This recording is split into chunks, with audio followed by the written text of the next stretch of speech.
Hello guys, welcome to my channel. তো guys, এবছরের মতো মাধ্যমিক পরীক্ষা শেষ।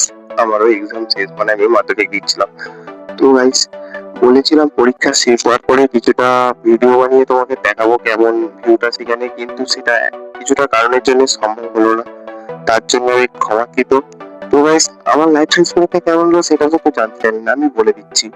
তো গাইস, লাইফ সায়েন্স পরীক্ষা ঠিকই ছিল, কিন্তু নিউমন আঁকার পরে ভাবলাম ভারতের ম্যাপে ভুলেছি। আমি কিছুটা পাল্টে গিয়ে গেলাম, পাশের ছেলেরা অজ্ঞান হয়ে গেছে আমার আঁকা দেখে। তো তাদের থেকে জল ছিটিয়ে তুললাম। আমি ভেবেছিলাম নিউম্যান আঁকতে ভারতের ম্যাপ আঁকা হয়ে গেছে কেন, আমি সেটার চিন্তায় খাতায় বন্ধ করে পালিয়ে এসেছি। স্যারেরা ভাবছে কি হলো। তোমার এতটুকু বলার ছিল। Tata, bye bye. দেখা হচ্ছে নেক্সট ভিডিওতে। লাইক কমেন্ট শেয়ার সাবস্ক্রাইবটা করে দিও।